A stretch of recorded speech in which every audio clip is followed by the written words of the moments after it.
Semua sudah saya jelaskan di sini. Berani nggak nanti tim kepolisian?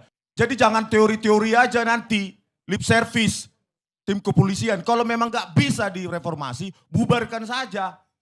Berarti yang dibilang oleh tadi pengamat mana tadi, bahwasannya Polri harus dibubarkan. Saya tidak sependapat dengan bahasa-bahasa yang tidak optimis seperti itu.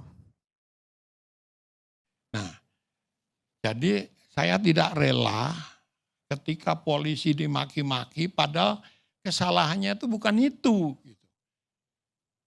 Kalau kita sakit cantengan, kaki sakit, sakitnya kan sampai kepala Bang. Yang dipotong itu lehernya kemudian, bukan kaki yang sakit ini. Nah, mari kita benahi bangsa ini supaya lebih beradab, lebih santun. Saya mengajar di Jepang, di Kyoto Daigaku. Kami tinggal di sana sampai detik ini sudah 19 tahun, hampir 20 tahun. Anak saya ahli IT di Jepang. Anak saya ahli kripto, ketua tim yang menciptakan Bitcoin. Saya nggak paham tuh hukum, tapi saya paham rekayasa kepolisian. Ya.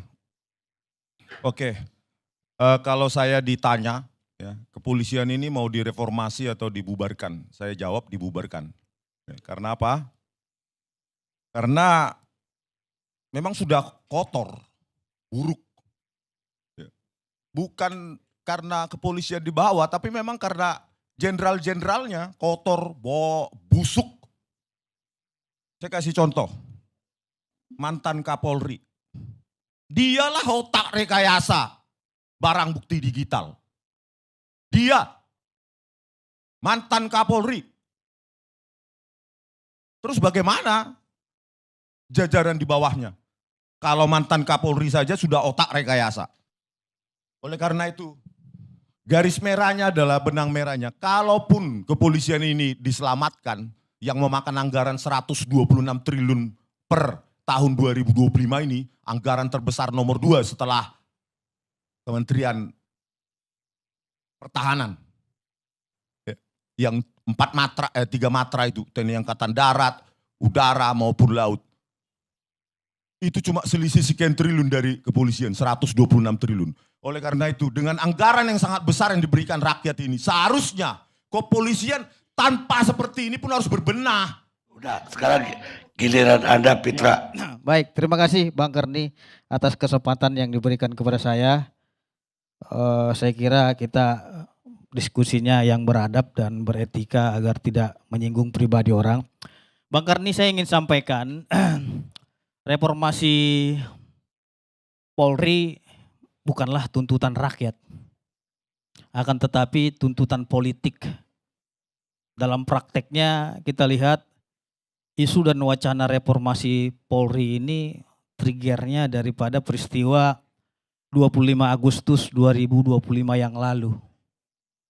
Kita lihat dalam aksi demonstrasi besar-besaran dari Sabang sampai Merauke, ada 9 tuntutan rakyat kepada pemerintah. Dan mayoritas tuntutan rakyat kepada pemerintah itu adalah ke DPR. Salah satunya menolak rencana kenaikan gaji DPR. Terus menolak tunjangan DPR.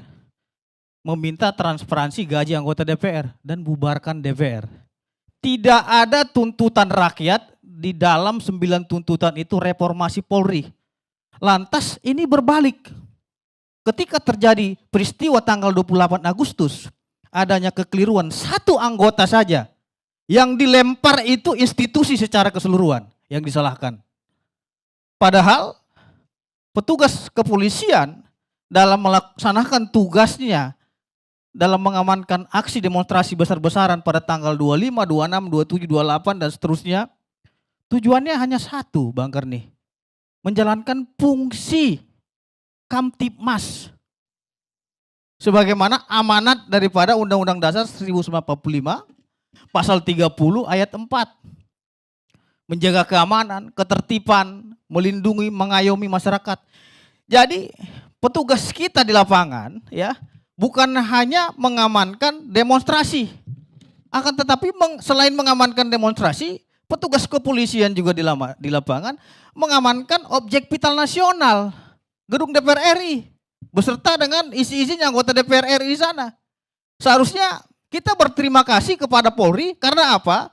Karena trigger pada tanggal 28 Agustus 2025 tersebut tidak terjadi pendudukan di gedung parlemen, sehingga tidak menimbulkan parlemen jalanan. Ini kan tuntutannya kepada DPR. Lantas kenapa sekarang polisi yang disalahkan dengan satu kekeliruan anggota? Dan anggota yang keliru tersebut dalam melaksanakan tugasnya telah dihukum, diberikan sanksi tegas. Berbicara reformasi, Bang Karni. Reformasi tersebut sudah dicanangkan sejak tahun 99 dan momentumnya telah terjadi melalui TAP MPR nomor 6 dan nomor 7 tahun 2000. Kultur dan budaya kepolisian yang militeristik dahulunya berubah menjadi polisi sipil. Jadi kita harus mempertahankan ini. Seperti yang dibilang oleh tadi pengamat mana tadi, bahwasannya Polri harus dibubarkan. Saya tidak sependapat dengan bahasa-bahasa yang tidak optimis seperti itu. Ini sangat aneh dan janggal sekali. Kenapa? Karena dari 9 tuntutan rakyat kepada pemerintah tidak ada di situ menyangkut kepolisian. Lantas karena tragedi adanya almarhum Apan itu berubah wacananya kepada Polri. Ini kan aneh sekali gitu loh. Baik, terakhir saya kasih kesempatan ke Profesor Hermawan Sulistyo, pada saat ahli Kapolri.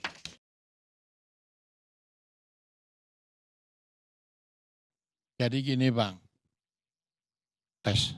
Jadi gini Bang, saya sangat menghormati forum-forum akademik seperti ini jika dilakukan dengan santun dan beradab. Saya tidak akan pernah mau datang lagi ke sini karena terlalu banyak forum di luar yang lebih santun. Mari kita diskusi santun. Saya mengajar di 16 negara selama 30-40 tahun. Gak pernah saya lihat forum seperti ini. Dan Bang Karni membiarkan. Saya wartawan 25 tahun Bang. Mulai dari majalah Gadis. Jadi sebetulnya saya ahli gadis-gadis. Nah, 25 tahun. Saya pernah jadi wartawan TSM. Saya heran kenapa kawan-kawan yang keras sekali sama polisi, tidak pernah saya dengar suaranya keras terhadap Panglima TNI kepada Kasat. Coba kalau berani maki-maki mereka. Nah, jadi saya mengawaki reformasi di Polri dari awal, dari 98. Pada waktu itu kita semua merasa polisi jadi orang Jawa bilang bolodupanya. Dipakai oleh tentara, nginjek-nginjek, diinjek-injek, polisi yang nginjek-nginjek kita aktivis. Kalau orang yang mengaku aktivis dan tidak tahu siapa saya, itu penumpang gelap di belakang. Saya bertaruh nyawa, 35 tahun saya jadi demonstran di lapangan. Bertaruh nyawa, terutama 98. Suruh Adian ngomong di sini. Suruh teman-teman yang lain ngomong di sini. Nah, jadi saya tidak rela ketika polisi dimaki-maki padahal kesalahannya itu bukan itu. Kalau kita sakit cantengan, kaki sakit, sakitnya kan sampai kepala Bang. Yang dipotong itu lehernya kemudian, bukan kaki yang sakit ini. Nah, mari kita benahi bangsa ini supaya lebih beradab, lebih santun. Saya mengajar di Jepang, di Kyoto Daigaku. Kami tinggal di sana sampai detik ini sudah 19 tahun, hampir 20 tahun. anak saya ahli IT di Jepang. Anak saya ahli kripto, ketua tim yang menciptakan Bitcoin. Jadi kami tahu semua itu. Tanya kawan-kawan dari angkatan saya, semua tahu saya orang yang paling keras. Jenderal Angkatan Darat saya maki-maki. Semua tahu di TV, di luar, kalau berani bunuh saya. Lebih keras dari omongannya Rismond. Tapi kita kan nggak mau tidak berkeadaban seperti itu selamanya. Oleh karena itu saya menulis, menyalurkan energi menjadi menulis. Polisi mengubah sifat konflik dari kekerasan menjadi diskusi, menjadi hukum, menjadi undang-undang. Marilah kita taati itu. Jadi saya tidak ada komentar lagi, tapi kalau begini, saya tadi Pak Ito ngomong sama saya, kalau tahu gini saya nggak akan datang. Kami berdua dimaki-maki nggak apa-apa. Di Mabes Polri aja, tadi dengerin rekamannya dari jam 10 pagi kita ya, sampai langsung ke sini tadi. Isinya keras sekali. Saya ingat 2 tahun berturut-turut dapat undangan menjadi juri. Juri apa? Juri lomba orasi demo. Juri untuk lomba orasi demo. Di Polda Metro Jaya dan di seluruh Indonesia. Bang Karni kan generasi di atas saya. Pernah mendengar itu di zaman Orde Baru. Kalau bikin kayak begitu, hari Senin kita ketemu di Kodim, kalau enggak di kuburan. Dan enggak ada yang bersuara, kami yang bersuara, saya paling depan. Kalau yang mau pertanyakan, saya punya catatan harian buku lawan. Jejak-jejak jalanan di balik kejatuhan Soeharto. Detail saya tulis setiap hari itu.